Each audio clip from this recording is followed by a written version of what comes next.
Okay, so welcome everyone to today's council meeting. It's December 7th. Instead of having to listen to me give the code of conduct for today's council meeting, we do have a video. And so Ms. Neese, if you could go ahead and roll that.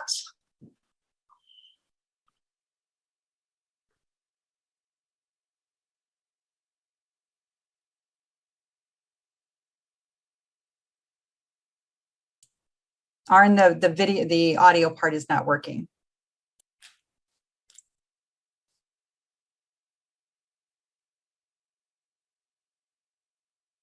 Community, the town of Los Gatos asks that all speakers follow the town's meeting guidelines by treating everyone with respect and dignity.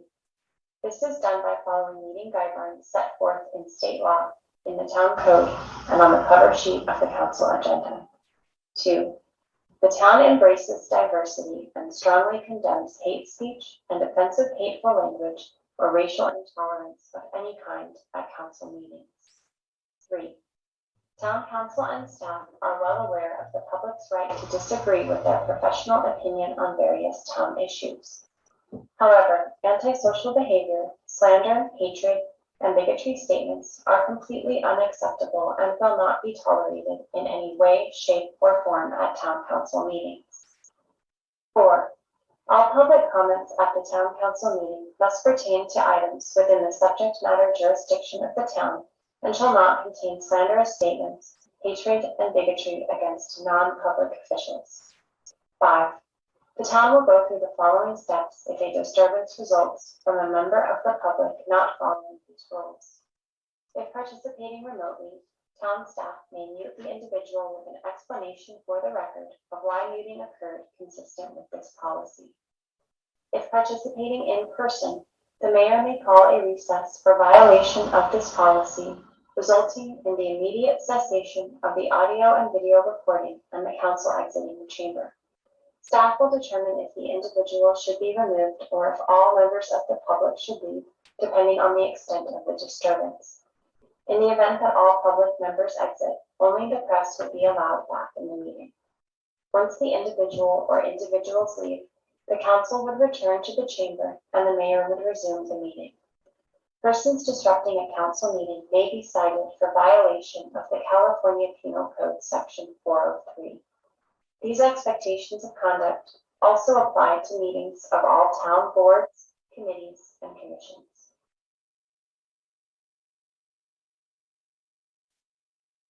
Thank you. And with that, we now call the meeting to order at 7:05. And Ms. Neese, if you could do roll call.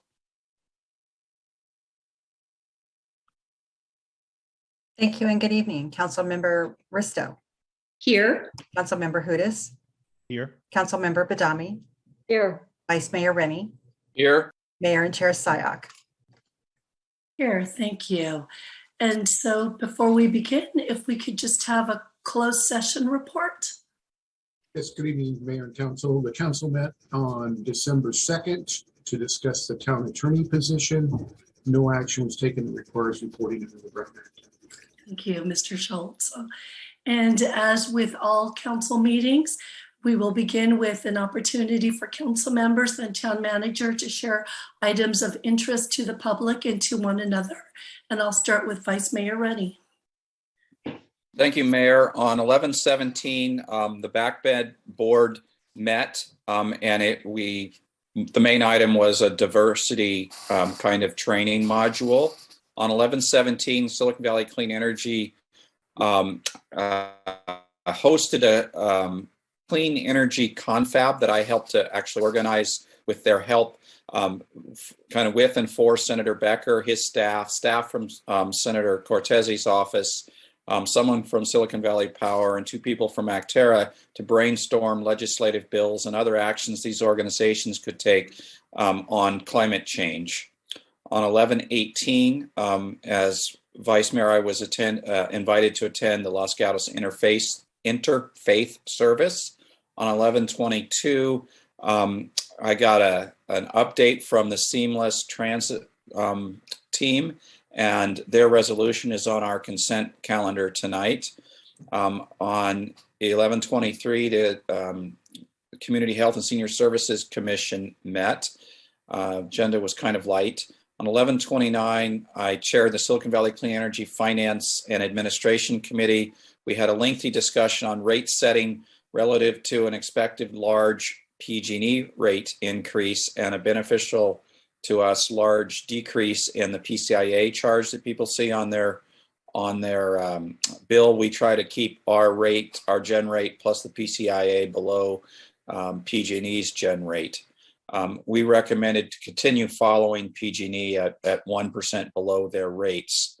I believe actually PG&E has put on hold their rate increase for an extra month, so we'll see where that ends up.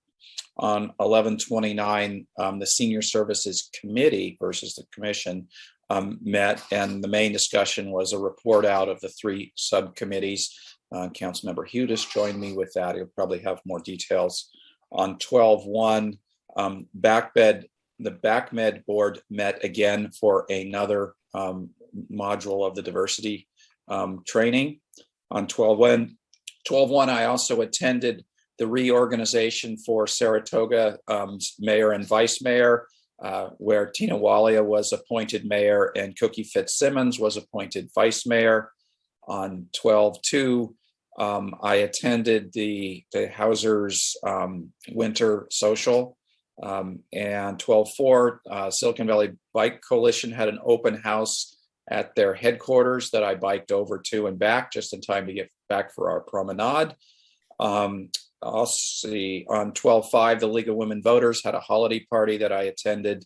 And on 12/6, the Silicon Valley Clean Energy Risk Oversight Committee met. On 12/6, the BACMed Mobile Source, that's Bay Area Quality Management District, Mobile Source Committee met, where I'm the vice chair, and there's 2 co-chairs, both of which happened to be late to the meeting. So I had to, at last minute, step in and chair that meeting. We recommended approval to the board of more grants to replace diesel engines. And on 12/6, also our council finance committee met, where we reviewed the CAFR. And Councilmember Hudas was present at that also. Thank you. Thank you. Councilmember Badami. Thank you. On November 17th, I met with the Chamber of Commerce regarding multiple topics of concern. On November 22nd, I met with the applicant and his team for the appeal of Los Robles Way that we'll be hearing later tonight. On December 3rd, I attended the tree lighting ceremony at the Town Plaza. And on December 4th, I attended the holiday promenade in the early morning. Thank you. Thank you. Councilmember Hudas. Thank you. Boy, it's been a long time since we met. So on the 17th of November, participated in the work plan subcommittee of the Senior Services Committee. And then on the 18th, I participated in my first meeting of the Santa Clara County Emergency Operations Area Council, where I learned quite a bit. Then the following week was Thanksgiving week. We had a bit of a break. And then on the 29th of November, we met again as the work plan subcommittee of the Senior Services Committee. And then we presented our work at the full committee meeting at 5 p.m. That same day. And we heard about the communications plan, as well as other progress that had made. And one of the things that we discussed was that since the Senior Service Committee was focusing on long-term, that we encouraged the Community Health and Senior Services Commission to look in on the short-term activities where the council allocated $500,000. So, and hopefully both of those will be working sort of in parallel. And then on December 3rd, I attended my first holiday tree lighting as a town official. That was nice. And then the promenade on the following Saturday night. And then I got to catch up with the Democracy Tent on December 6th in the morning, and lively discussion there. And then attended a special meeting of the Finance Commission where we took a first look at the financial statements for the town. And I think that the commission is going to be working through that in another meeting next week, but that's what we did. And, excuse me, Mayor, and Mr. Hudis, you are still very low. It's we have to strain to hear you. Okay. I was having some audio problems before. Let me try something else. Thank you. And Councilmember Risto. Thank you, Mayor. We're heading into the holiday season. And so the Thursday before Thanksgiving, my husband and I attended the Los Gatos Interfaith Thanksgiving service, which we've attended pretty much every year since we came to Los Gatos. And, as was described beforehand, it is an opportunity for members of all faith communities in town to come together and kind of share the common value of gratitude and giving. And it was just a really wonderful way to come together, especially after the March Against Hate. It was hosted at the Church of Latter-day Saints, and it rotates to a different faith community base each year. So I look forward to it again next year. Let's see, variety of meetings. I met with Suzanne Mason of Terry Black to discuss what we'll be looking for in a town attorney in our recruitment. I met with the applicants for 17200 Los Robles Way, which we'll be talking about later today. On the 23rd, with the mayor, I was part of the council policy committee, and the two items that we discussed there have come forward as action items tonight, so we'll be discussing those later. I've attended Democracy Tent to participate in some of the discussions about the general plan, and I've met with a number of residents about different aspects: transportation, housing, sustainability, so many good things that we have that we're working on in the general plan. On the 1st of December, I also attended the Saratoga City Council Reorganization, and I welcomed their new mayor and vice mayor.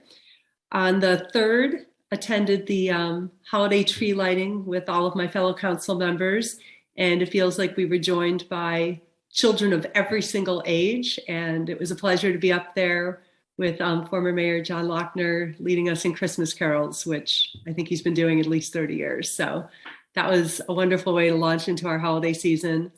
And on the 4th, I actually got to work a booth at the promenade from noon till 5. And it was a great way to just kind of be on the sidelines, talk to people.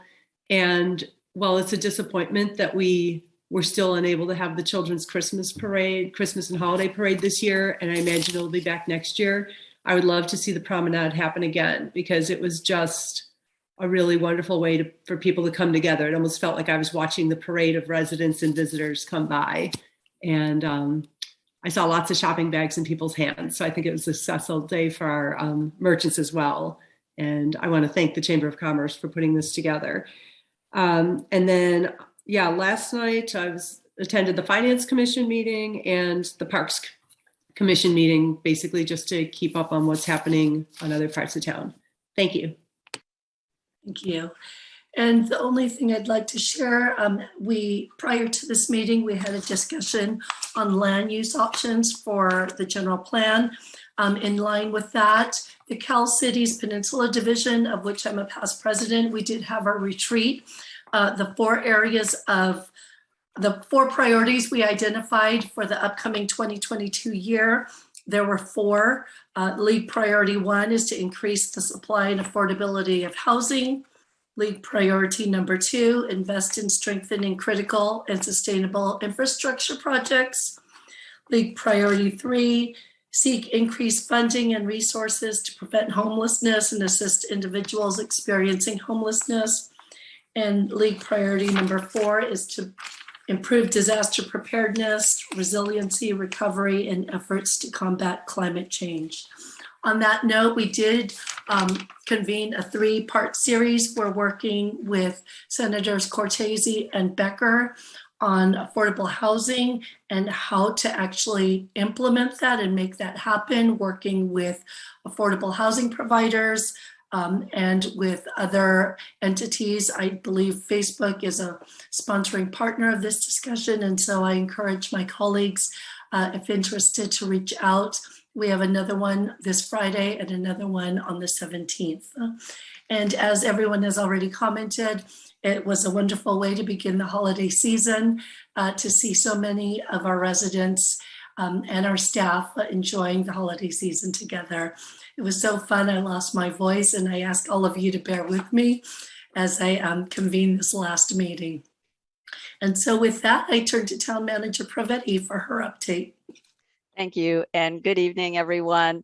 The town is continuing to offer free valet parking downtown every Friday and Saturday, so please come on downtown to do your holiday shopping. We have lots of opportunities to do that. The library is supporting our students who will be going into finals week next week, so the library will be open until 8 p.m. on Monday the 13th and Tuesday the 14th. Other in-person services will be limited because we're going to be focusing primarily on the students. The town will be doing a holiday closure between Christmas and New Year's, with all services resuming in person after the first of the year. And the Housing Element Advisory Board is meeting on December 16th. They will be reviewing background information for the next housing element cycle. Everyone is welcome to join us. And then this week, we are starting our employee parking registration. So we're really excited to get our employees to the town business employees to new parking opportunities. And so registration is the first part. We will be pushing out information via social media and mechanisms directly to individual businesses downtown. We encourage everyone to sign up, and then we will start the pilot program. So we're happy to be at this milestone. Thank you all very much. Thank you. And so we now approach our consent agenda. We have 9 items that are listed under consent. Any council member can pull an item to be heard as a public hearing. And so I first look to my council members. Would you like to pull any item from consent? I see no hands raised, and so I go to our public.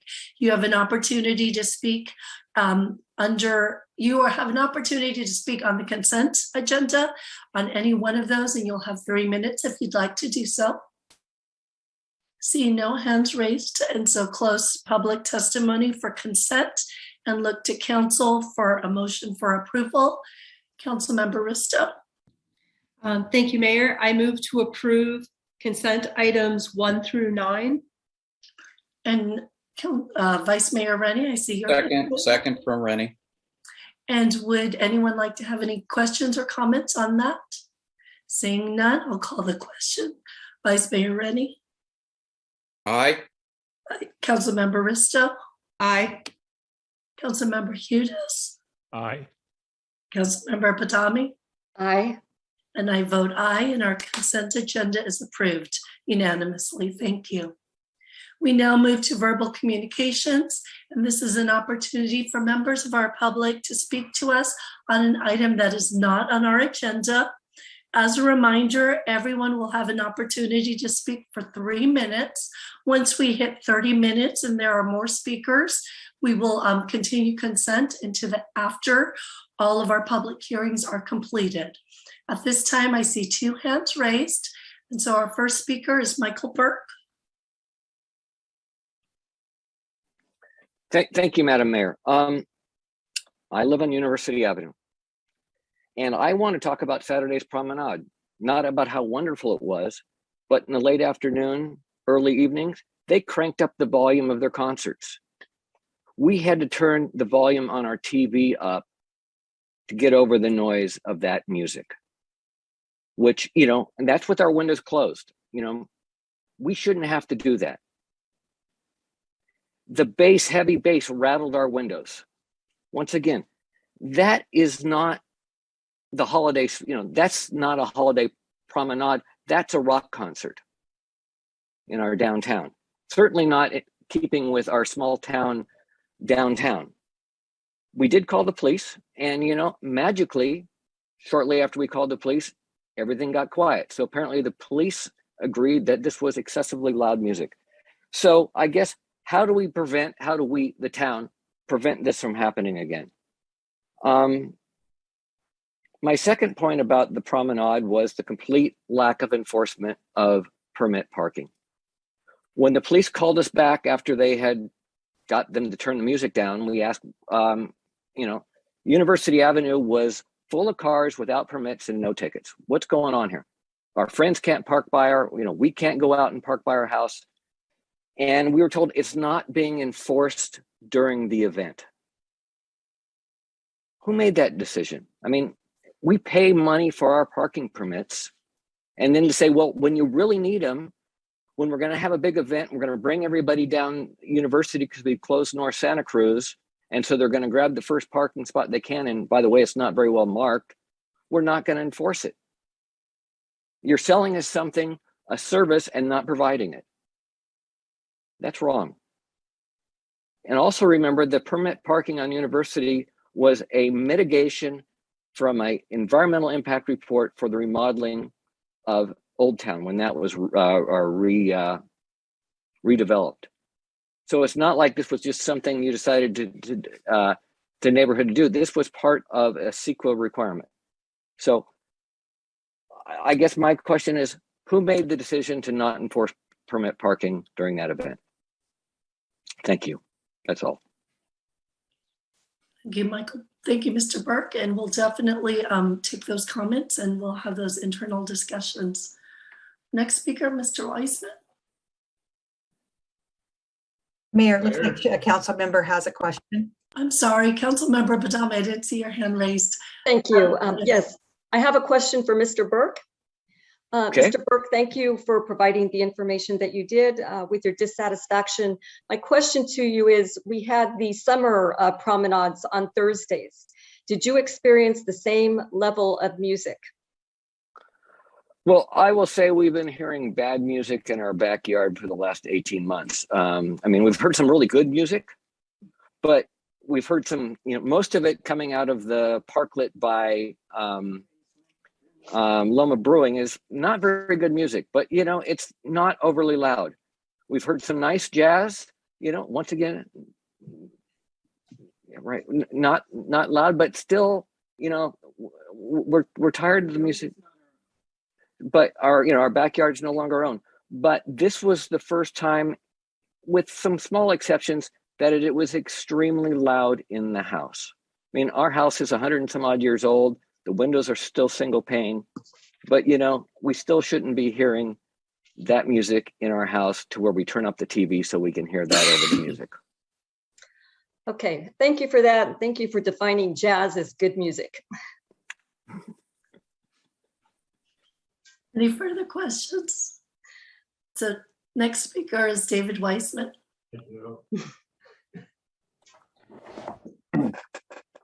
In April 2019, this council approved an 8-lot subdivision for the hillside property at 16,100 Greenwich Terrace. In October 2019, numerous tree protection code violations were reported to code compliance for this 35-acre property. 3 months later, in January 2020, at the annual priority setting meeting, I told this council that I thought the $300 fine assessed the owner of this property was inadequate, given the fact that 17 trees were multiply violated without permits. This council agreed and voted unanimously that the town's code should be amended ASAP so that assessed penalties might act as a deterrent to future violations. The town attorney said the proposed changes could be brought back to the council by springtime of 2020. Yet, here we are 23 months after the council voted for expedited code enforcement changes and nothing has happened. And with the town attorney leaving sometime in the near future, I fear further delays. Therefore, I ask you tonight to once again direct the town attorney to bring back proposed code enforcement changes as soon as possible. I ask that you do not ignore my plea tonight and force me to bring this issue back to the council next month at the annual priority setting meeting. To do so would be inefficient for two reasons. First, Ms. Sayoc and Mr. Rennie already voted 23 months ago for expedited code revisions. Their urgency was foresighted as confirmed by the fact that there was a second tree protection code violation on this same property in October of 2020, 1 year after the first set of violations. Second, Mr. Schultz is very aware of the issues involved here and has done, I suspect, at least preliminary work on the draft since he contacted me in February of 2021, saying that he was preparing to go to the council soon.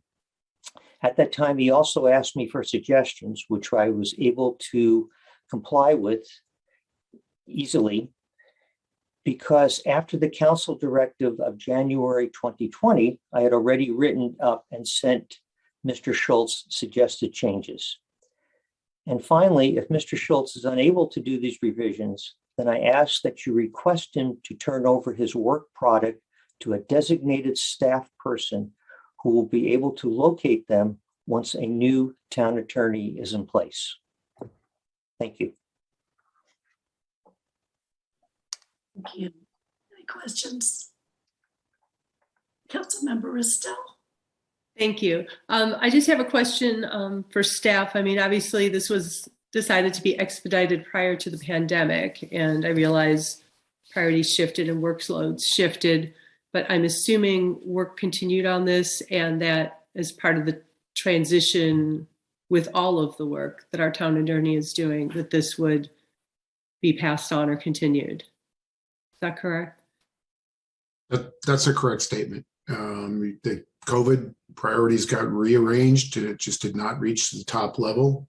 If we can get it before I leave, I certainly will try to do that and work with the new mayor to see if we can schedule it before I leave. If not, yes, all my work product and everything will be passed on to the new town attorney. Thank you so much. And I see no other hands raised. And so I will close verbal communication. And we now move to our business of the evening. Our first item, agenda item number 10, is to authorize the town manager to execute amendments to agreements with West Valley Community Service and Live Oak Senior Nutrition. And so I see Mr. Andrews, will you be providing today's staff report? I will. Thank you, Mayor and Town Council. So you'll recall back in April of 2020, when we were first experiencing the dislocations in the community from the COVID-19 pandemic, this council actually utilized their own discretionary funds and provided additional funding to 4 entities: West Valley Community Services, Live Oak Senior Nutrition, Cassie, and Next Door Solutions. With the continuance of the COVID-19 pandemic and the dislocations associated with that, again, in April of 2021, this council provided additional funding to those 4 groups in the amount of $15,000, utilizing ARPA funds at the time. Staff is currently recommending additional allocations for nutrition for both West Valley and Live Oak Senior Nutrition. This is based on conversations with both the groups that have explained a series of events that have just complicated their business model. One is with the inflation that we've read about, food inflation has made it more costly for them to provide nourishment to families in need. One of the other areas that they've described is when they had an initial increase in clients heading into the pandemic, that has actually remained fairly elevated. And so they are still functioning at a higher amount of clients than previously prior to the pandemic. And then one of the other issues they've also mentioned is quite a bit of their funding used to come from the nonprofit and the community-based organizations that would actually provide funding by hosting large fundraisers, with which the continuance of the pandemic, that's no longer able to occur. So they've actually seen a reduction in their contributions. So given the fact that we still have elevated clients at both of these and that we continue to see nutrition imbalance in our conversation, staff is recommending additional allocations of $25,000 to both those entities, and we're available for any questions. Mr. Andrews. Councilmember Hudas. Somewhat of a comment is I got to spend a lunch hour at Live Oak and realized firsthand how much people appreciate and depend on that program, and what a wonderful service that group has continued to do to provide to the community. And so I don't know if there'll be other comments, but I'd be prepared to make a motion. Mr. Hudas, we still need you to speak up. Okay. Thank you. And this is a public hearing, and so before I entertain a motion, I would like to see if anyone from our public would like to speak. I see no hands raised, so I will close public testimony, and Councilmember Hudas, I'll take you up on your offer for a motion. Okay, I move to approve the requested additional funds from ARPA proceeds and a budget adjustment necessary to reflect the additional grants. Thank you. That's in the amount of $25,000 grant to West Valley Community and Live Oak Senior Nutrition. Thank you. And Vice Mayor Rennie? Thank you. It reminded me, I forgot to mention that I actually worked at the West Valley Community Services Pantry last week, helping sort the food and get everything ready for all the people that came through. And I can tell you there are still lots of people that really appreciate getting this food. I also helped deliver from West Valley Community Services early on during the pandemic. So it's a very good, excellent organization for us to donate or give grants to. It will be well used. So I will second the motion. Thank you. And any questions or comments before I call the motion? Do you want to, if there are representatives from either West Valley or Live Oak on the line, I do want to just commend the work that they're doing. Food security is a real issue, and as Assistant Town Manager Andrew said, it's ongoing, and many fear that it'll exacerbate over the holidays. So thanks staff for their initiative in bringing this forward without any undue burden on them. So I will be supporting the motion. So with that, I'll call the question. Vice Mayor Rennie? Aye. Councilmember Risto? I vote aye, and I really appreciate this being brought before us. Councilmember Badami? Aye. Councilmember Hudas? Aye. I vote aye, and this motion passes unanimously. Thank you. And we now move to item number 11, which is to approve modifications to commission appointments as recommended by the Council Policy Committee. Thank you, Mayor. This item is in response to our continuing evolution of process improvements for our commission appointment process. Our Council Policy Committee is recommending changes to the interview process section of this policy, which can be found on page 4 of 7 on attachment 2. So essentially, we are looking to further streamline and clarify some standard questions for all applicants, so that way there's some consistency and fairness with the questions that are being asked. Council members will still have the opportunity to ask unique questions of applicants, but we are really looking to build from the very thorough applications that we are getting from our commission applicants. And so we want to make sure we create opportunities for them to elaborate on their answers and or provide explanation as to why certain questions weren't answered. We want to make sure that this is a process that's reviewed annually by the town council. You may find that other standard questions are more appropriate as our needs might change through the interview process. But again, this is intended to further streamline and standardize our process for commission appointments. Our Council Policy Committee members are present this evening, and so I invite the chair and an other member to provide any other comments. And with that, we are recommending approval of the changes. Thank you. Councilmember Risto, as the chair, do you have any additional comments? Yes, well, first of all, thank you, Manager Pravetti, for the report. And as Laurel pointed out, and I think sometimes gets lost a little when the public is watching the interviews, is that all candidates fill out pretty extensive applications. And that really forms the primary basis for me to, as I look at candidates, to come up with kind of a first level of selection before we get to the interviews. And then the interviews kind of round out or help make decisions between close candidates. But I did want to take the opportunity to remind, everybody that we have applications in front of us that contain a lot of information. And so the interviews, we've kind of struggled with how to create the questions. And I think the last go round was a good start. I think the mayor and I kind of looked at the possible questions that our town clerk helped craft. And I think it's important to augment what we learned from the application with kind of uniform questions. I know the last time around, we had a couple of candidates that were asked questions that were already on the application.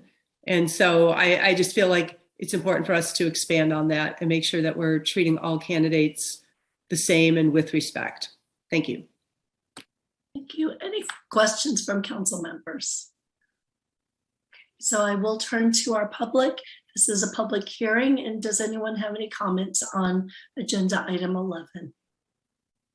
Seeing no hands raised, I'll close public testimony, turn back to my council colleagues for any questions, comments, or ultimately a motion.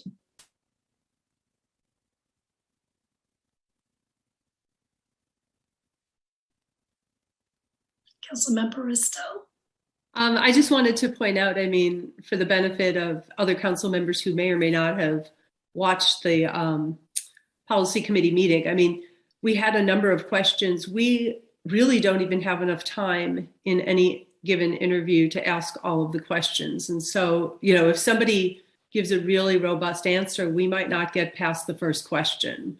So at least from my point of view, it would be important to hear from the rest of you how you feel about how many questions there are. Do these questions reflect it? And I think it's super important that we have the opportunity to review the questions each year. Would you like to make a motion, Councilmember Badami? Yes, I'd like to make a motion. So I move to approve modifications to the Town Council Policy 2.11 Commission appointments as recommended by the Council Policy Committee with the additional question as recommended by staff. Thank you. And do I have a second? Second by Rennie. Okay, thank you, Vice Mayor. Any questions? I'll call the question. Councilmember Hudas. I'm going to abstain. I wanted to abstain with a comment. I believe the primary issue that was there in the last version was fixed. And so if we are going to ask standard questions, I think that this process is more fair to the public. So I appreciate that. I don't really see the need for standard questions in the oral interview. I think those can be handled in the written, and I think the oral is a better time to follow up on specific issues that come up. So I'll abstain, but I appreciate the progress that's been made. Thank you. Vice Mayor Rennie. Aye. Councilmember Risto. Aye. Councilmember Badami. Aye. And I vote aye, and the motion passes with four ayes and one abstention. And we now move to item number 12, which is the Transportation Impact Policy.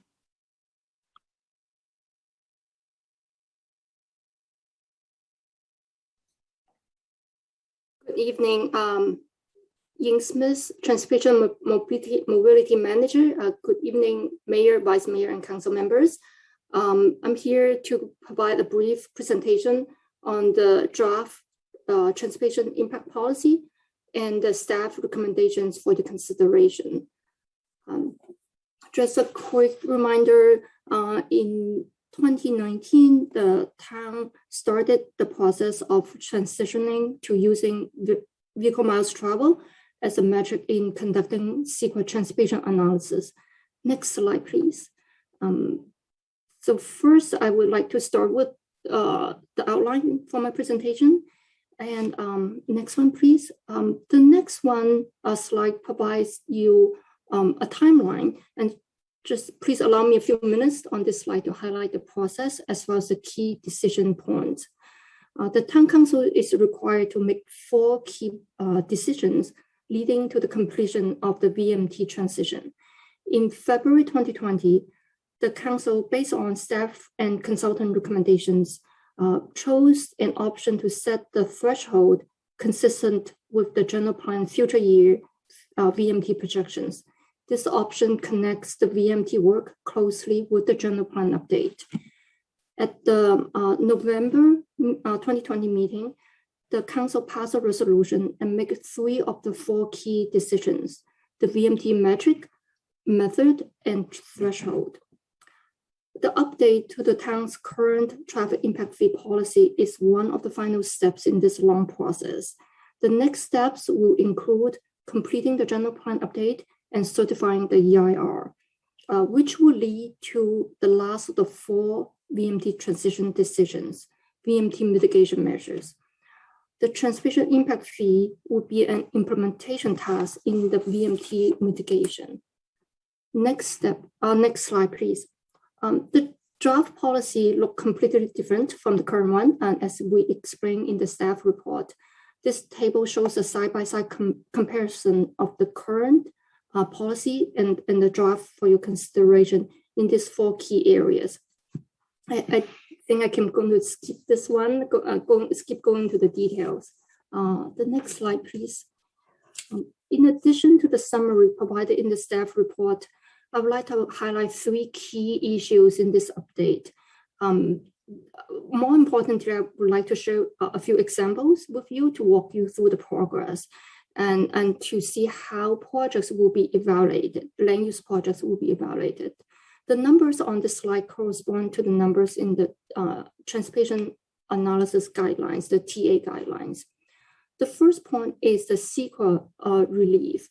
This is a very important part of the whole proposal in the VMT transition. The overall approach of taking advantage of the CEQA streamlining provision will result in more meaningful CEQA analysis.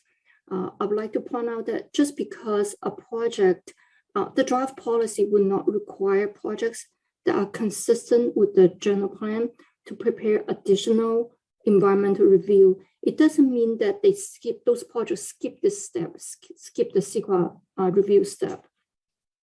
The second key issue is the VMT significant thresholds, which was passed by the Council by resolution in November last year. And the third key issue is the VMT mitigation measures. We are proposing a townwide approach for mitigating VMT impacts. In the policy, the attachment 3 is the VMT reduction actions. It provides a framework of how we mitigate VMT, but not including the specific projects. We do need to proceed with the next step in the updating the transportation impact fee program to get to those specific projects. Next slide, please. So the last slide was just a highlight. We will have some examples in the next one. We can always go back to that summary later. First, I want to just briefly explain how a project applicant will conduct local transportation analysis. This is captured in section 5 of the transportation analysis guidelines. First, I would like to point out that the guidelines enhance the requirements. It reflects the general plan, the draft general plan's mobility goals, and it enhances the requirements on multimodal transportation analysis, including, for example, parking, bicycle and pedestrian facilities, transit, and level service for roadways and intersections. The town has decided to retain level service analysis so we can continue to evaluate how the local facilities will perform. In addition, we focus on the impacts of driving on other users. To support the multimodal analysis, the draft guidelines include the methods and the deficiency criteria. Also want to highlight the mitigation improvements. Those are the mitigation improvements to if there's a deficiency per the town's transportation policies. The draft guideline introduces the concept of secondary impacts to ensure that the improvement proposed will not unreasonably degrade the bicycle and pedestrian access. So next slide, please. I would like to use two sets of examples and kind of walk you through the process. On this slide, the three groups of examples are more straightforward, simple examples. The first two, I used the project that's under review, 363 Blossom Hill Road. This project, even though there's a change, but the change will still be the same as in the shopping center. So in this case, we consider this project has no change in the VMT in the trips, the number of trips times the trip length. The second example is a replacement, demolish a single family home and rebuild a new one. So the same conclusion, there's really no change in VMT. So we would not require any VMT analysis. The third categories are the projects that would be exempt by CEQA per the CEQA guidelines or technical advisories. This is an area in CEQA that's experiencing a lot of changes. So a project that meets the criteria can take advantage of the CEQA exemptions, and they don't need to go through the CEQA, the VMT analysis. Next slide, please. So the next group, the next example is a little bit more complicated. It's a project that the council has approved. So we're saying if we have this project today and use the draft guidelines to evaluate, how is that going to be different? We split it into the CEQA analysis and the level of service analysis. On the level of service, there will be no significant impact. That's same as before. The project would offer voluntary improvements, and then the project was required to pay the traffic impact mitigation fees. All those will stay the same in the new transportation analysis guidelines. The project may have some impacts on bicycle and pedestrian facilities because we enhance that part of the requirements. So the next slide, please. This gets a little bit, this is the newer area, how the project will conduct the CEQA analysis. At the end, the council and the planning commission will be seeing kind of two separate reports, like two separate report cards, and they will provide different perspectives on how this transportation system may be affected. The VMT analysis will focus on the regional impact as a result of driving, while the local analysis will give you a localized assessment on how the project may affect the streets and the intersections and other local transportation network. In this case, the first step on CEQA analysis is to look at whether the project is consistent with the general plan or zoning in the development density. And in this case, the project would be consistent with the general plan, and it would not need to do a VMT analysis. Of course, the project could choose to do one, and that then we do have guidance on that.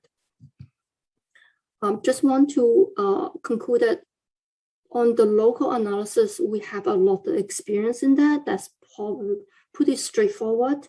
On the CEQA process, it is new. It is new to the town and new to many cities. So we are still, this is the new process, and I think we will really need to keep a close eye on how the process works.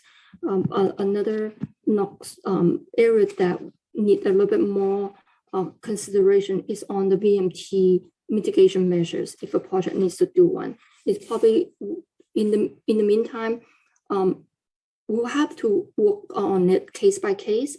The good news is the current project list in the policy has many improvements that are consistent with the VMT reduction strategies. Next slide, please. So using those two examples, I think we hope that makes sense on how this process will work. On this slide, we just want to highlight the 3 recommendations we have in front of you for your consideration. Next slide, please. So this is the last one. I would like to conclude my presentation on this slide that shows the next steps. We still have more work to do, but we are, with the recommendations today, we hope to make great progress in moving the process along. So I'm here and with other staff, we're here to answer your questions. Thank you.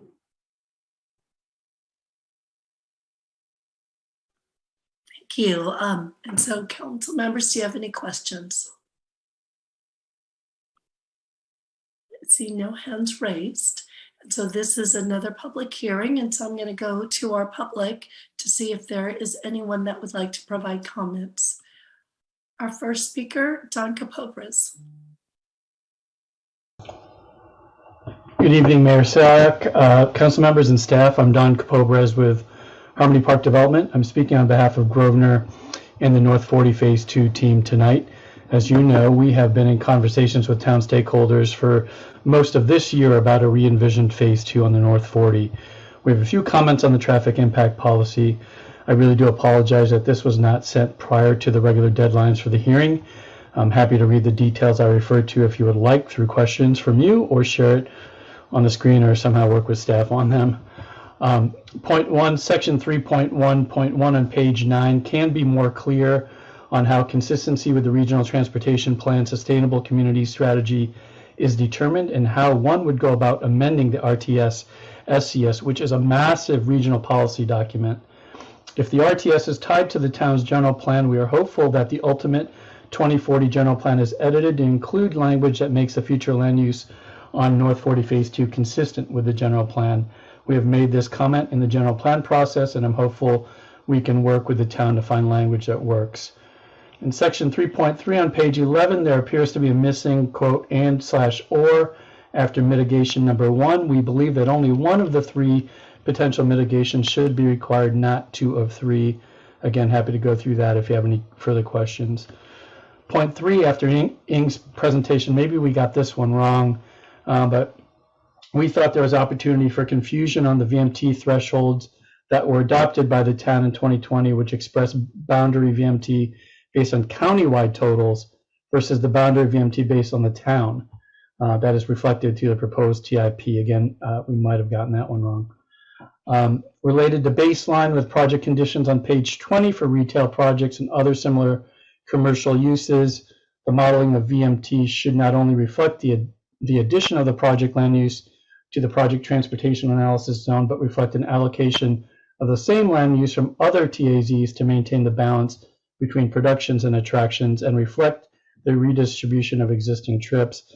And then finally, on the mobility deficiency criteria on page 30, the signalized intersection traffic control criteria are unclear. We got a list of questions on that, which I'm happy to go through. Again, if you have questions on that, we've drafted revised language for your consideration that we believe is consistent with the intent of the town, but provides more clarity. Again, I'm really sorry we didn't get this out to you sooner. We got jammed a little bit in reviewing the document, but appreciate your time and happy to take any questions if you have any.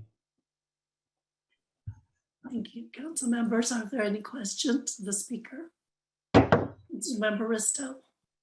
Thank you. I actually have a question for staff because this is very specific and very technical, and it's a little difficult because we're just getting it right now. I mean, are these questions that can be addressed as we move forward, or how does this integrate into what we're discussing tonight?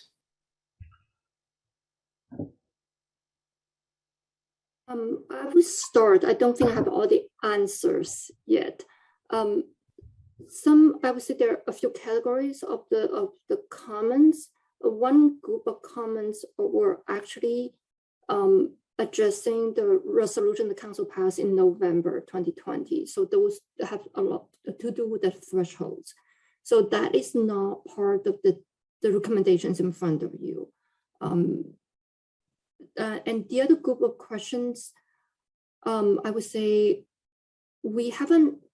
This is first time we heard those substantial comments, and since, like you said, it's a very, very technical document, I would say I personally would find it difficult to say whether they really change the overall picture or they're just smaller technical issues. So I'm sorry. Hope maybe if Director Morley has other input, I appreciate that too. Yeah, if I could just chime in. Thank you, Mayor. So yeah, first time we've heard the comments, but we'd be happy to take a look at them. Certainly, we expect that this will be a document that we modify over time, and we'll have another opportunity to do that when we've completed the Nexus study that's next on our docket. So I would say that we'll work closely with Mr. Capobres and his group to review the comments and make sure that we're on the right track there. And if I could just add that if in that staff review, we find that we need to bring back revisions or additional clarifications, we can bring that back to council at a later date. I do want to give staff the opportunity to evaluate the comments because what was said in terms of what might need clarification, staff might have some other ideas in terms of how to resolve or address that same consideration. So we would need to have that time to work through those comments. Thank you. I guess it seems like we're finished with public comment, right? Actually, let's just double check if you don't mind. Yeah. Anyone else like to speak? Okay, I see no other hands raised, so I am going to close public testimony now and bring it back to council members. And Vice Mayor Rennie, go ahead. Yeah, I was going to ask or maybe suggest that we should continue this to a date certain, just because the comments made, there was just no way I could follow that, and I don't have a sense of at all if we continue whether we're doing damage or not. And so the question really is there a rush to do this tonight, or could we bring it back a date certain easily? So we can certainly bring it back. So you have several options. You can approve it and ask us to work with Mr. Capobres on his revisions or his requests. And if we need to bring it back, we could bring it back for an edit at the next available opportunity. Or we could, as you suggested, continue it to a date certain.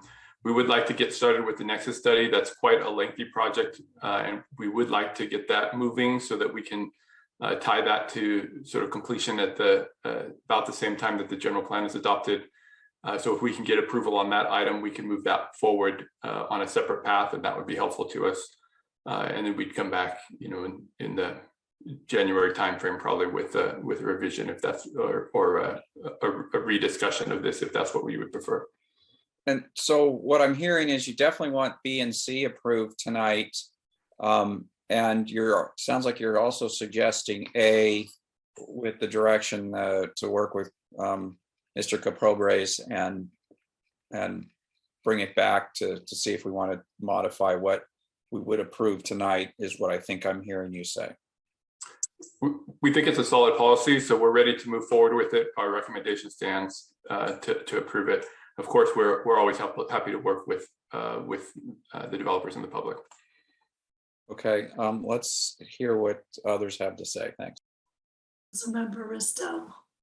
Thank you. I appreciate hearing the presentation for the second time. In fact, I mean, I understand a lot of this, but it is very technical, and I feel like with staff being the professionals, it would be their job to integrate the really technical part of it and come back to us, if things need to be changed or amended. But I don't think we're going to get down into the weeds and have a full out discussion about county boundaries or town boundaries or whatever.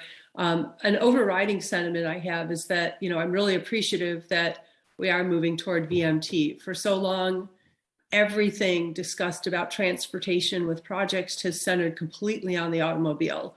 Level of service only talked about level of service for drivers. It didn't talk about level of service for pedestrians or cyclists or somebody who, parked 2 blocks away and now has to walk across that intersection. So I think this holistic look, while it creates some challenges, is going to give us better transportation options and make sure that we're continuing to do the right things. So, I'm in favor of continuing to move this along, and then request that staff, if they, as they're working with Mr. Capobrace or anybody else who raises issues or we come against something, come back to us if something needs to be modified. Member Hudas? I was just going to say, I think it would be valuable to move it along. And if changes need to be made, we will look into those. Okay, I hear a consensus there. So would someone like to make the motion? Councilmember Badami? I'll go ahead with a motion then. I move to adopt a transportation impact policy in attachment 1. I move to authorize the release of a request for proposals in attachment 2 for the preparation of a study to guide the update of the transportation impact fee program, and authorize the town manager to negotiate and execute a consultant agreement with the highest scored proposer in the amount not to exceed $175,000. Thank you, Council Member. And may I have a second? Council Member Hudas? Second.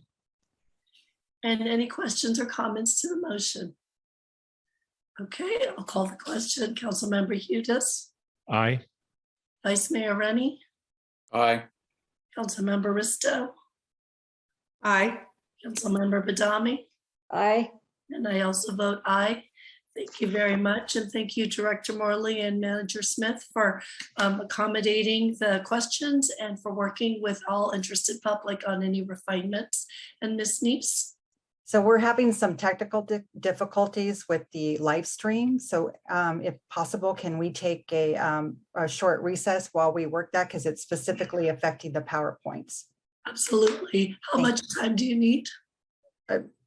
Hopefully no more than 5 minutes, but I will let you know how it's going with KCAT. I'll let you know. Thank you. Thank you. We'll be back at 8:10. Thank you.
consider a continuation of an appeal of a planning commission decision.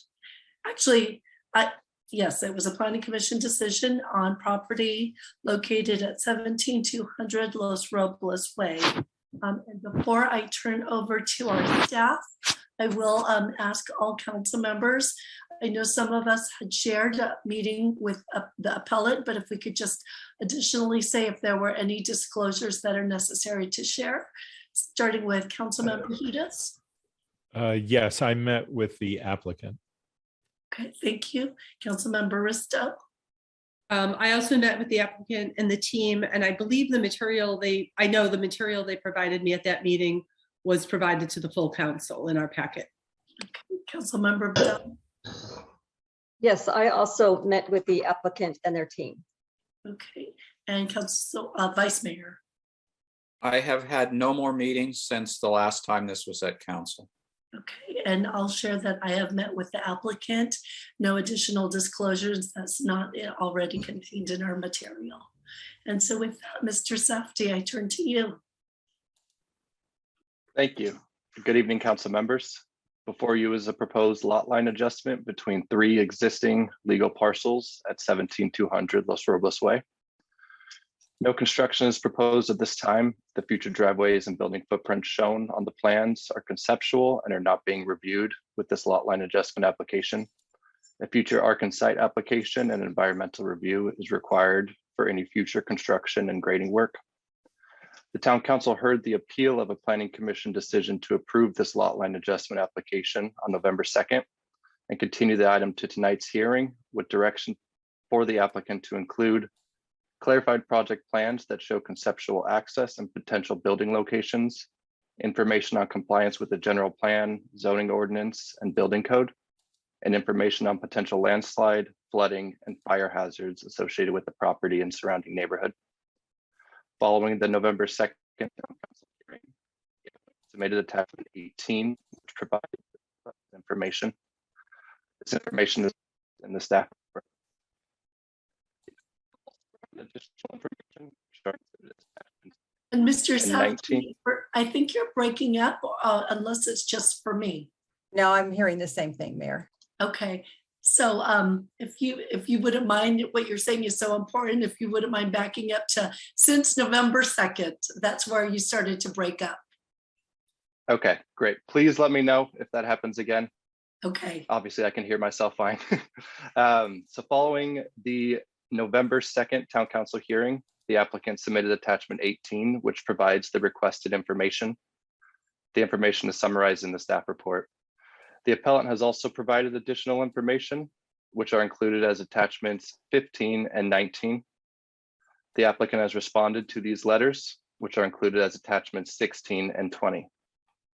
Based on the discussion provided in the staff report, staff recommends that the town council deny the appeal, uphold the decision of the planning commission, and approve the lot line adjustment application with the draft resolution, findings, and conditions provided as attachment 6. And this concludes staff's presentation. Planning staff, Parks and Public Works staff, and the town attorney are available for questions. Thank you. Thank you. And so at this time, council members, any questions of staff? Well, okay. I see no hands raised, so I will turn to our public. As with our hearings, the appellant has 5 minutes, then the applicant has, oh, I'm sorry.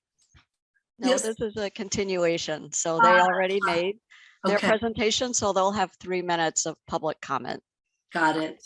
Thank you for that clarification. And so if I can, I'll look to our public then for 3 minutes. And at this time, I see one hand raised, and that's for Allison Steer. Okay, I wasn't told I was only getting 3 minutes. I was told this was the same format as the last meeting. Okay, so we'll make it quick then. I'll cut 2 minutes off. Ryan, basically the driveway access that we have to this property today is around 261 feet long to get to the parcel 1. I feel like at the last meeting, we were all in agreement that our lot merger ordinance for involuntary lot merger is enforceable. However, the claim that it has no legal access was put to question based on the premise that the owner could put in a new right of way. while the involuntary lot merger was in process. I feel the town council was diverted away from the main fact. There is no way to implement an access to parcel 2 that is suitable for vehicular and safety equipment access and maneuverability. So if you can just go to the next slide, please, Ryan. So I can show here that you've got, basically 261 feet in length to access parcel 1. And then if you wanted to get to parcel 2, you'd have a 468-foot driveway. That's basically in violation of our hillside development standards guidelines, which say the driveway length can't be more than 300 feet. So in fact, there is no way to put an access into this property. And in fact, with the merger doctrine, which I'd like the town attorney to comment on, that you cannot have a right-of-way across property on the dominant and servient tenement. I'll just summarize then, basically they have not proved that they meet all the criteria of our lot merger ordinance. The town would basically be violating and, blatantly flouting the rules of the town by not enforcing a mandatory ordinance. You have no evidence in front of you tonight that proves that they can get access to this. And I'm just asking that the town council, look at the evidence that's in front of you today. That's all you have. There's no driveway here. It hasn't been implemented. Who would approve that to get that across? It's my understanding from my my land use attorney that you can't make a non-buildable parcel buildable. This does have an economic impact to me, even though it's a lot line adjustment. You're basically creating a new developable parcel right beside my property, which is towering above my backyard. If you go to, can you go a couple of slides, Ryan? Let's see. Yeah, here. There's actually 6 eucalyptus trees on this property, so they haven't been mapped correctly. That stump that you see there is the proposed back corner of the second residence, and the house at the top is going to be coming closer to our property as well. So in fact, our feeling is that you've been, diverted away from the true fact that there's no way, this is a landlocked parcel and it does meet all the requirements in front of you today. The developer has been given ample opportunity to prove that he can get access, legal access, and has chosen to provide no information on that. So again, flouting the rules of the town, including our hillside development standards and our ordinance. I think that's it. Thank you. Thank you very much. Councilmember Hughes, you have a question? Yes, thank you. Thank you for the thorough presentation. Again, to remind you, if I have it right, in order to prevail in an appeal of the Planning Commission, there needs to be either evidence of a error or abuse or new information. Could you direct us to any of those items that we might have to consider?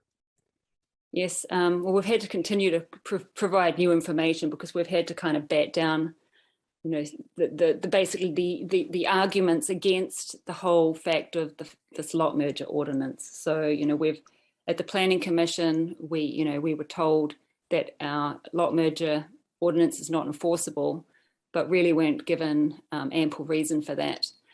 We have provided that we do have a lot merger procedure and we have a lot merger ordinance, both of which are in compliance with the Subdivision Maps Act. So we've proven that.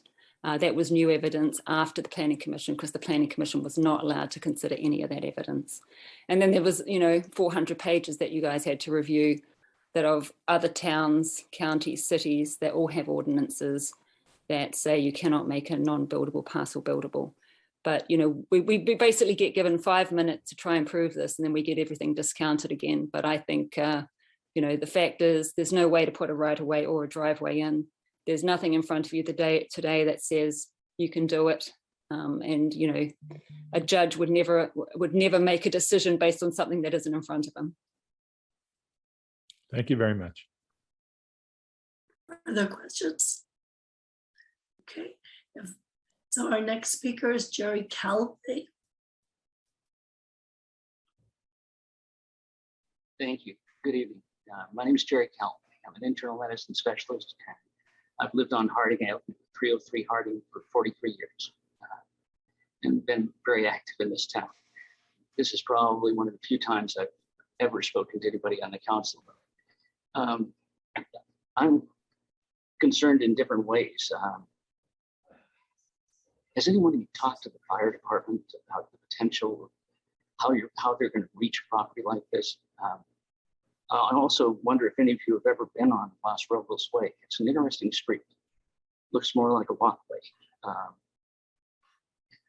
That hillside is beautiful, but I'm a little concerned about its stability.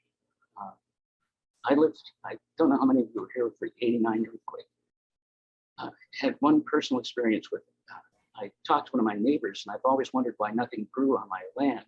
It's because they chopped off the top of a hill. That's why it's called Cerro Chico, right behind me. They took the land and filled it in to build a street. One of my elderly neighbors was here and told me about it. But the '89 earthquake moved a 120-gallon water tank 4 feet out into my garage. That's 1,000 pounds of water alone. After we drained the damn thing, I had 2 big solar techs and myself. It was still a major effort to get that thing back 4 feet with no water at all. That hillside, we're overdue. The Loma Prieta will probably occur again. The Hayward Fault is way overdue. I haven't seen anything that suggested that anybody has done a soil analysis, that there's been a geologist involved, or that the fire department's been involved to comment on that hillside. 30 degrees is a very impressive slope. That picture you showed doesn't begin to show what the hillside looks like. I don't know if any of you have been out and looked at it. I hope you please will come out and take a look at it. Also, how you're going to restore the hillside and face what's going to happen if we have a El Nino down the road instead of La Nina. So I have some real concerns about what's being done in terms of creating an ugly hillside that's potentially unstable. So thank you for listening. Pleasure meeting you all. Thank you. Any questions? Seeing none, our next speaker is Tony James. Yes, could you please provide the slides? Thank you. I'm assuming I only have 3 minutes too, so I'll try and accelerate this. What I provided is some of the information that you asked for at the last hearing. The top one, the top parcel 1 is showing what might happen if parcel 1 were subsequently developed, rather than just the existing house remaining. And we would plan on terminating Los Robles Way with a turnaround wrapping around 2 oak trees rather than a cul-de-sac conventional turnaround. This also provides a fire truck turnaround that you can see in red. Parcel 2 is the bottom right-hand corner. That shows a conceptual house and driveway location. The building site is on a 22% slope with no trees at that location. That falls well within the hillside design guidelines and allows for privacy with the house placement. Parcel 3 on the left-hand side shows a slightly modified house and driveway placement, which improves on the original plans and was achieved after we discussed with neighbors and got their input.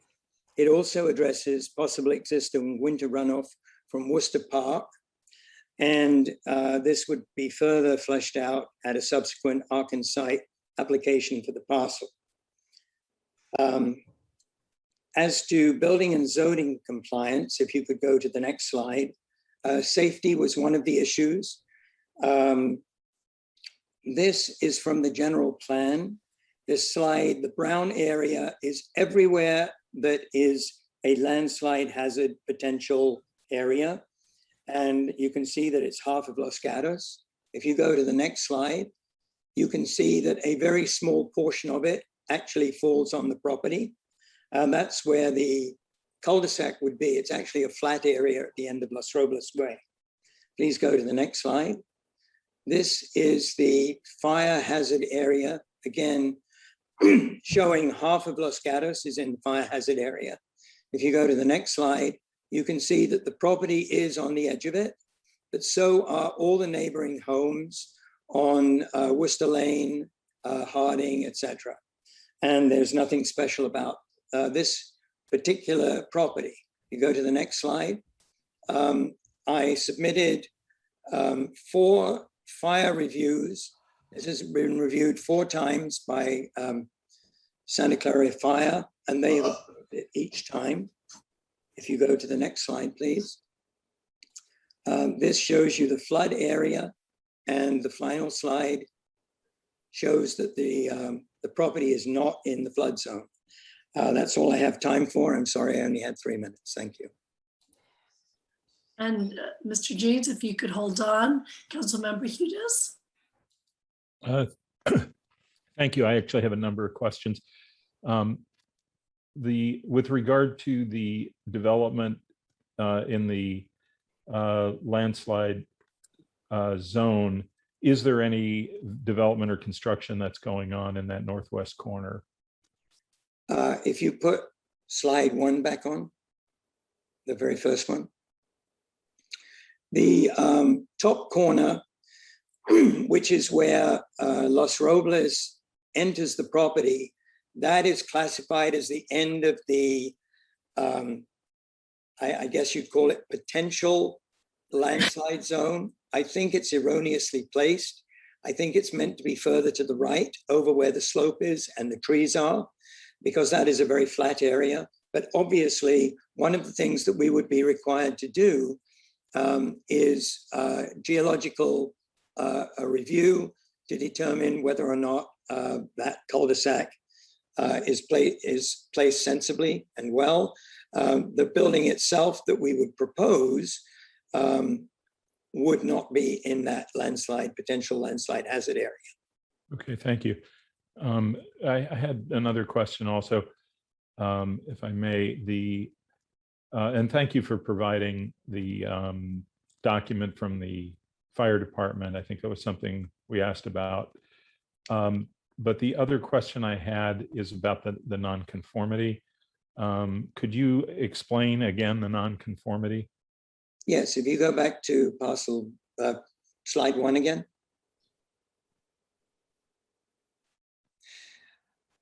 The area where Los Robles Way enters the property, which is basically the pink area intersecting with the blue area in the top left-hand corner, that is, I believe, 34 feet in length. I can't lengthen that. I only have a 20-foot easement onto the property. The existing one is actually further down on the property towards the, where existing parcel 1 is at the end of the Los Robles Way extension, and that is 37 feet long. There is a way to resolve this. If it's problematic for you, you could condition a Town of Los Gatos hillside standard cul-de-sac be required in the development of parcel 1 as a right-of-way to increase the frontage to comply with all the zoning criteria. Now, I hope you don't do that for 2 reasons. One is I would like to save the 2 trees in the center of the circle that I have presented. I would have to take those out if we were doing a town standard hillside cul-de-sac there.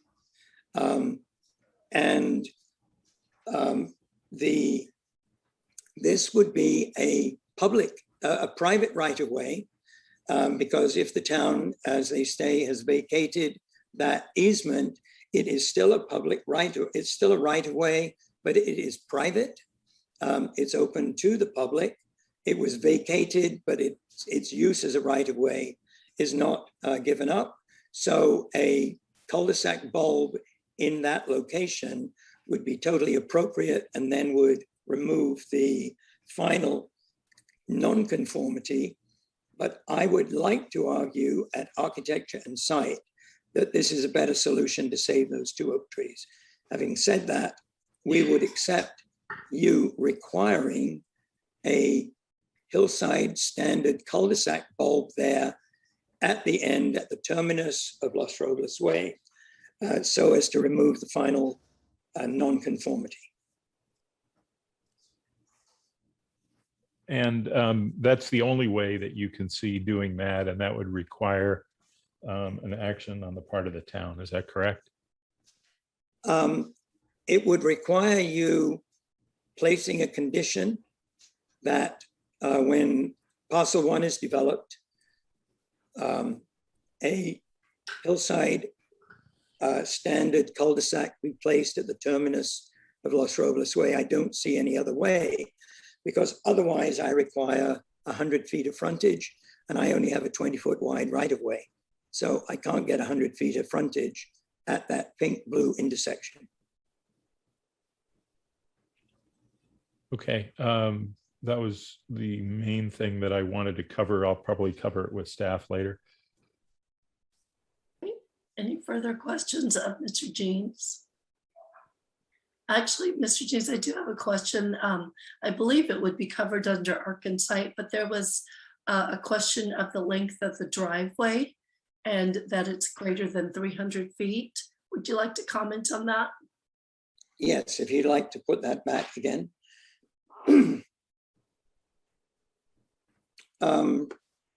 Okay, the appellant said that because the right-of-way had been vacated, it was no longer a right-of-way. That is not true. It just becomes private, not public. They were talking about getting like 300 feet over to the existing parcel 2, which is not in question here because after the lot line adjustment, the parcel isn't there. It's further down the property and accessed from Worcester Lane. Also, the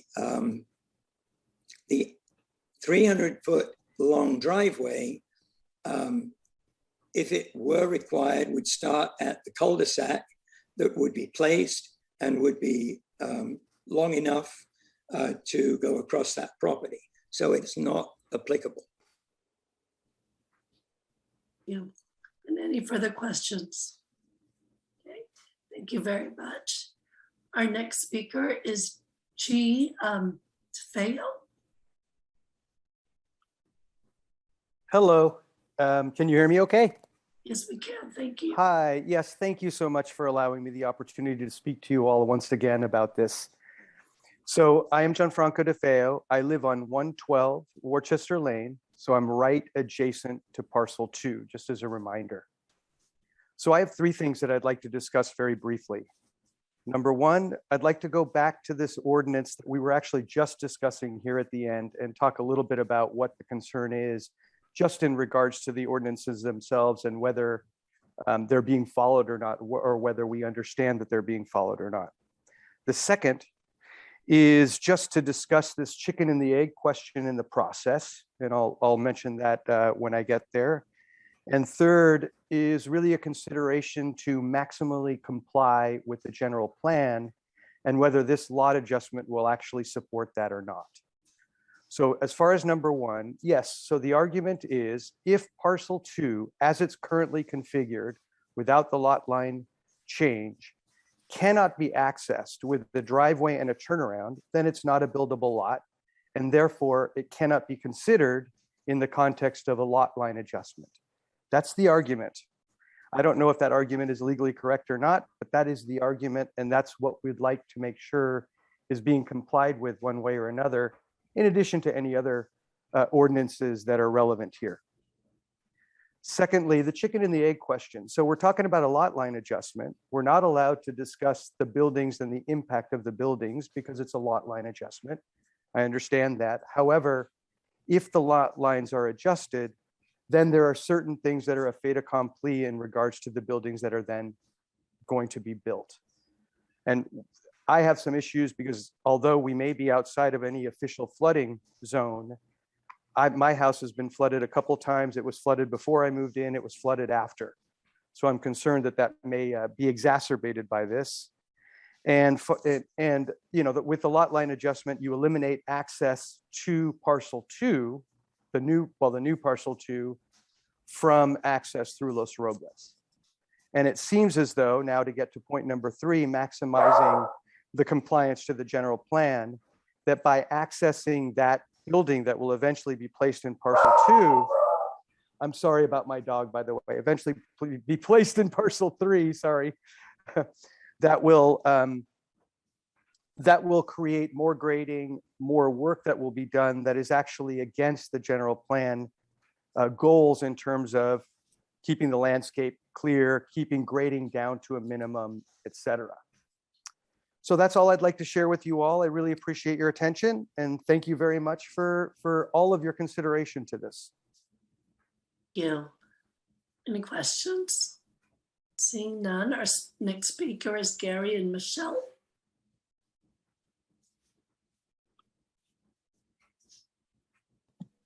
Hi, this is Gary Geisen. Can you hear me? Yes? Okay, good. So this is Gary and Michelle Geisen. We live at 111 Worcester Lane. We're right across the street from Gianfranco. We're against the chain link fence, and we're on a cul-de-sac at the moment that is right adjacent to the hill that is proposed to be developed. I'm not going to go through all of the technical arguments. Allison has done a great job. I would simply say we support Allison and Gianfranco's position. And I would counter when Tony Jean said that he met with all the neighbors and got their input and adapted. Our input immediately on the first call was we are not in support of this project. We bought this property. We were specifically looking for a cul-de-sac, which is what it is right now. Have no interest in that being extended to cars that are coming through to other homes. And we believe it's an economic impact to our home. But again, I'll leave the technical arguments to Allison, Gianfranco, and other neighbors. That's all. Thank you. Thank you. Any questions?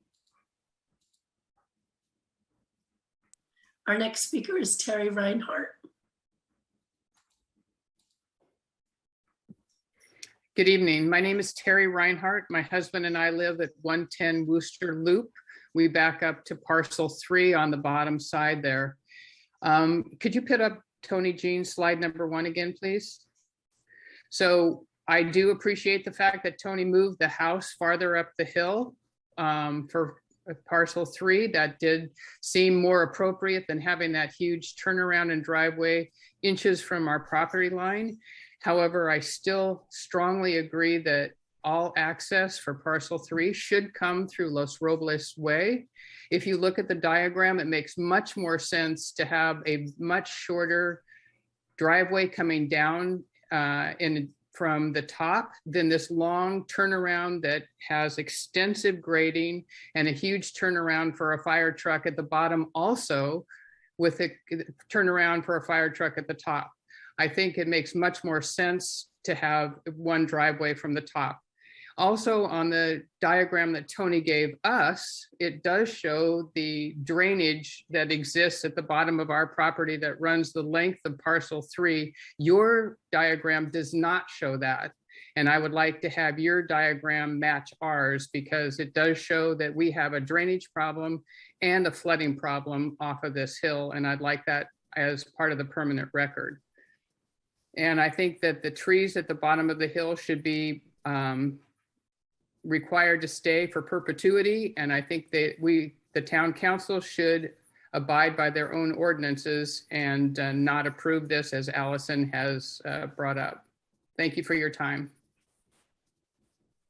Thank you. Our next speaker, Nancy Neep.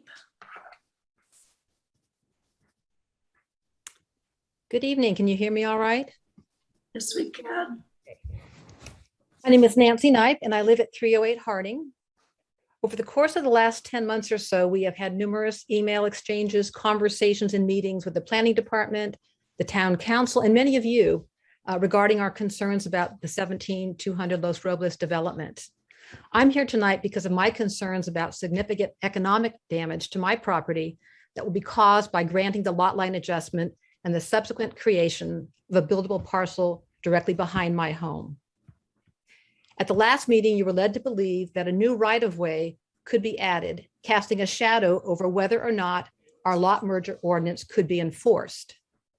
There was talk of a soils report, but this was diverted attention from the actual point that the land doesn't just need a right-of-way to be resolved, the landlocked issue, it also needs to be adequate for vehicular and emergency vehicle turnaround. When you look at what would be required to do that in the existing configuration, the owner would need to put in a driveway across parcel 1.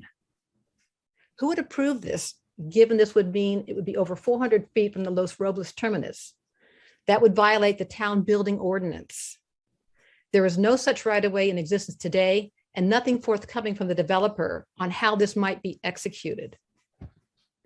We purchased our home knowing that the only buildable site behind our lot was at the top, access from Los Robles Way. Creation of a new buildable parcel directly behind our property line not only impacts us economically, but it affects our rights to enjoyment of our property. Based on the proposed placement of the home on parcel 2, several large trees will be removed. We will now have a structure on the hillside looming over our home, which will diminish our privacy. And as you can see from the photo that Allison shared, due to the steep grade of the hillside, major excavation and retaining walls would be required, and that will change the national topography of the land. The land as configured meets the requirements to execute the city mandatory merger ordinance. You aren't taking into consideration what they might build over my back fence as a result of the lot line adjustment. So how can a non-existent right-of-way be considered to discount enforcement of the town ordinance? There is no driveway that accesses parcel 2 today, and unless it exists, it should be discounted as well. My expectation is that the town executes its ordinance on behalf of all the town residents. Anything other than that would suggest that the adherence to city ordinance is optional, and that sets a very dangerous precedence. Thank you for your time and consideration. Thank you. Any questions? Any further speakers? Okay, I see no further speakers.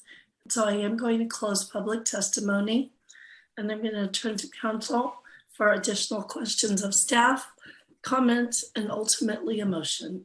Councilmember Badami. Thank you. My question is for the town attorney. Has the applicant met the requirements for a legal lot merger? Decision I don't make, that's the decision you make. Okay. The issue is whether there's substantial evidence in the record that the resulting parcels comply or do not comply with our general plan, our zoning code, and policy documents.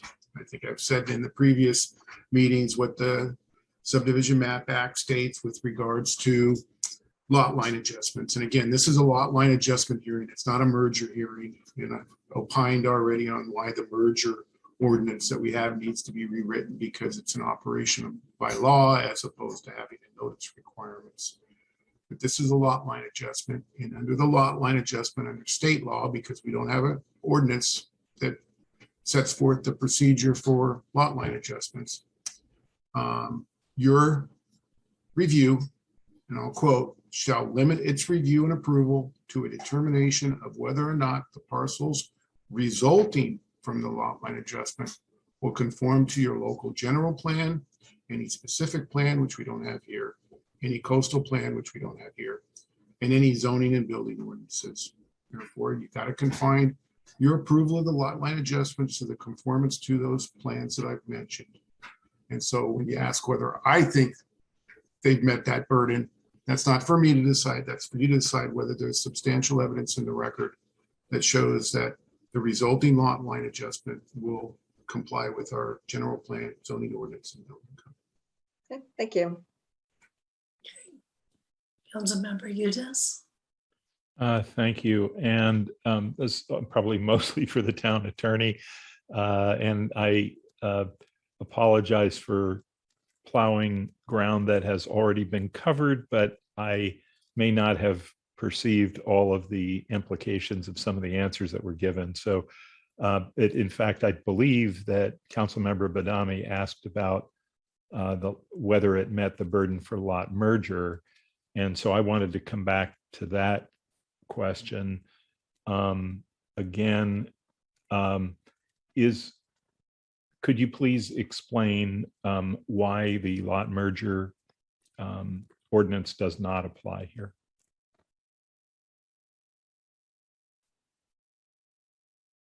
Rob, you're on mute. First, again, I'm going to say again, we're not here for a lot merger hearing. The town of Los Gatos has never even held an involuntary lot merger since I have been here. And speaking with the community development director, I don't believe he has seen one here.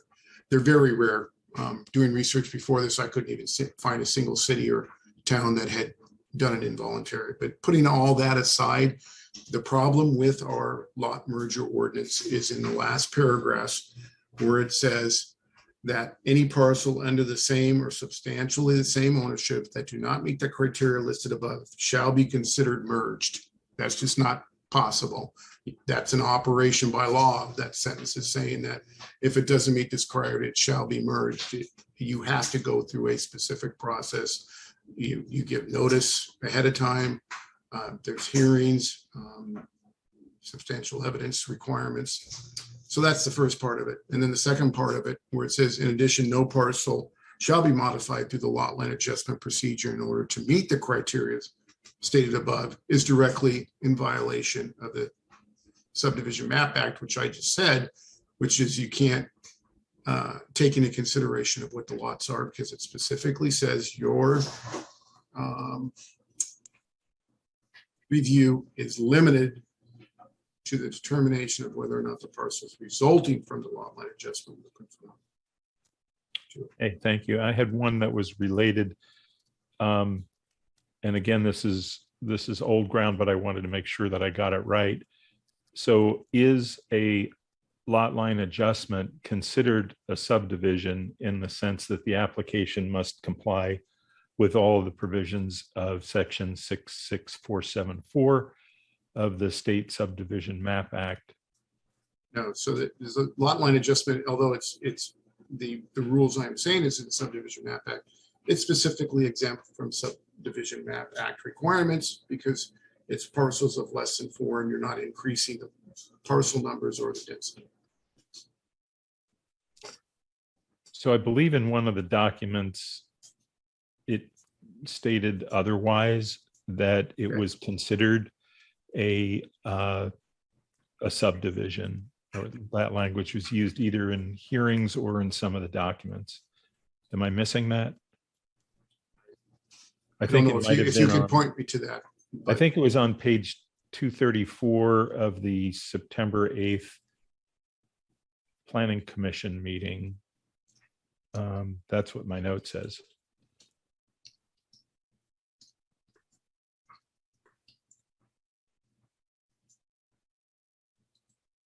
So that would have been in the packet from November 2nd for the council.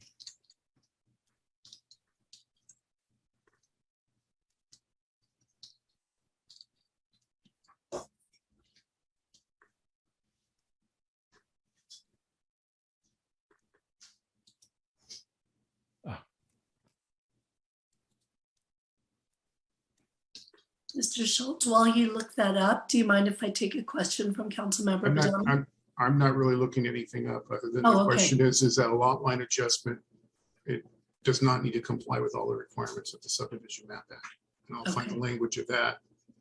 It's basically, yeah, the Subdivision Map Act excludes from its requirement lot line adjustments. And I could find the actual case law or government code. So I'm not sure what was said before, but although it specifically, the language I'm saying talks about lot line adjustment, it exempts it from all the other requirements of a subdivision map act. Councilmember Padama. I was just going to share what I was reading from the transcripts, and that was a question by Commissioner Hansen during the Planning Commission hearing that said, so what you're saying is that we shouldn't give a lot of weight to the subdivision application findings relative to this hearing. And the response from Mr. Paulson was, from staff's perspective, none of those findings for denial can be made.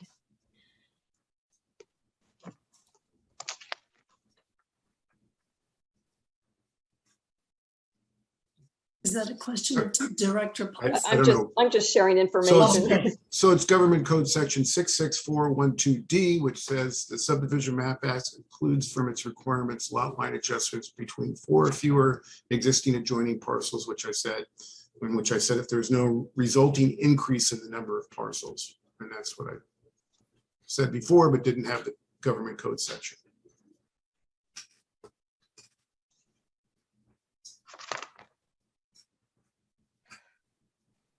Are there any further questions of staff? Councilmember Hudes. Yeah, I wanted to understand a little bit more about the nonconformance and the nonconformity. What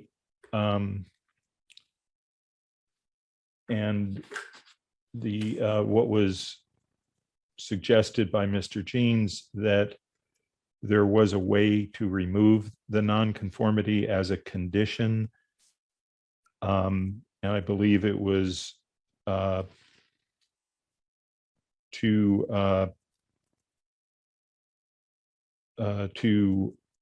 make it a condition in that that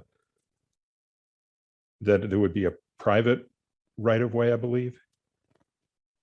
I didn't understand fully Mr. Jean's response. I wondered if staff had an opinion about whether that was an effective way to remove the nonconformity.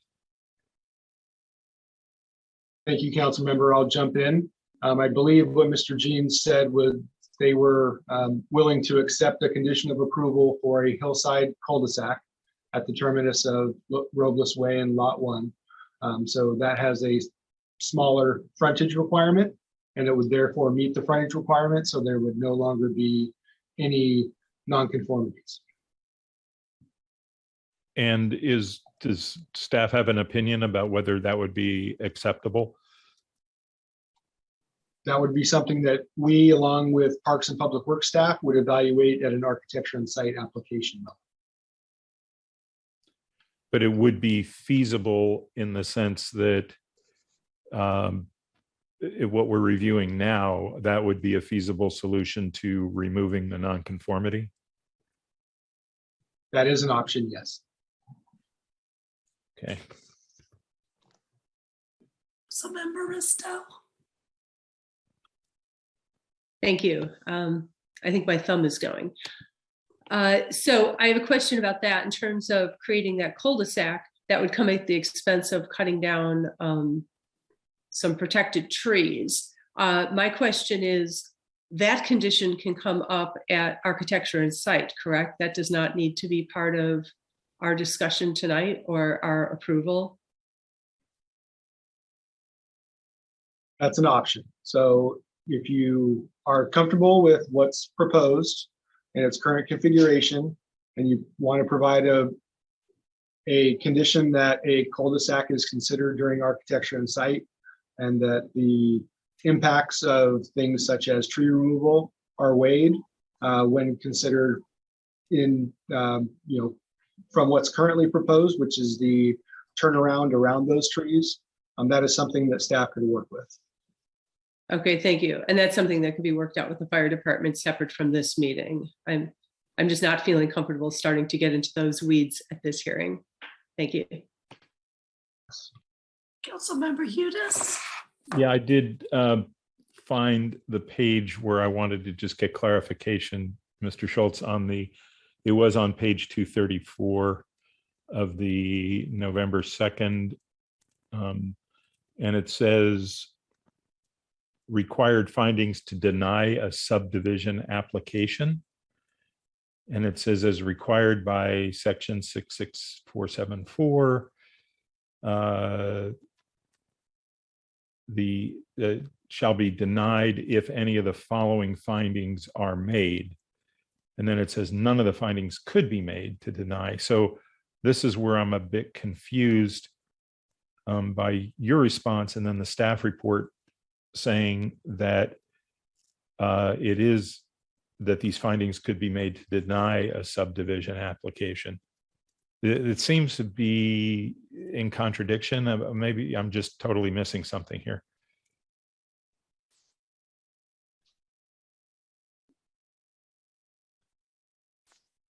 In other words, if let me see if I can get to it. If there were a negative finding on one of those.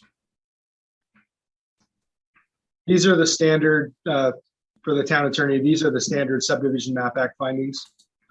We could not, from staff's perspective, we didn't believe any of them could be made. That's why it says none of them could be made. I guess the question might be in relation to your comment, Mr. Schultz, that lot line adjustments exempt. Those are the only subdivision findings we have. We don't have specific lot line adjustment findings, as Mr. Schultz mentioned. That might be another thing that we need to look into for the future, but those don't exist to my knowledge.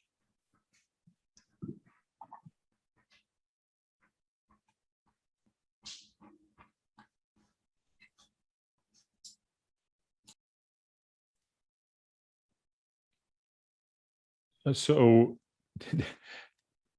is there a response coming on this, or are we on our own here? I'm trying to get to that page. Oh, sorry. Okay. Took me a while. My computer's just taking forever.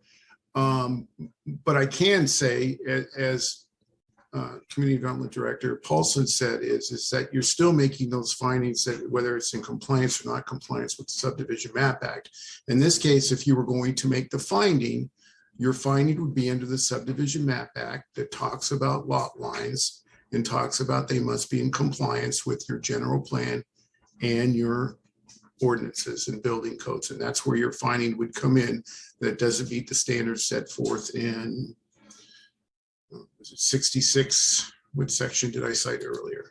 So that's what your finding would be under the Subdivision Map Act, where it discusses lot line adjustments, but the lot line adjustments are excluded from all the other requirements in the Subdivision Map Act. Right.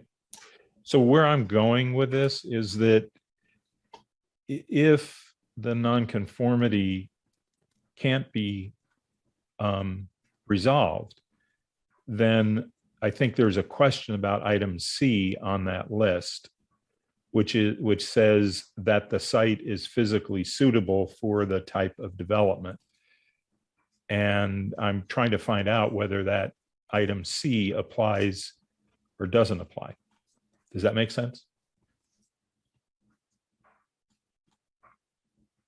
It does make sense. That just happens to be the access for the current lot.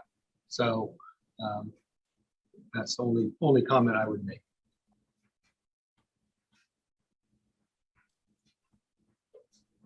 And are there any further questions? And council member, okay, I'm sorry, I saw your hand go down. So seeing no questions, would council members like to share their thoughts? Ultimately, this I'm looking for a motion. And again, just a reminder, this is an appeal of the Planning Commission decision. So there has to take into consideration those findings as well that the Planning Commission aired. Councilmember Estelle.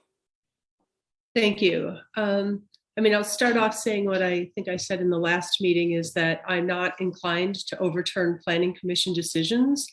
And I'm not really seeing that they made any error at all. I realize that the residents are unhappy with what they view as an open space, potentially having 2 houses on it, each sitting on an acre.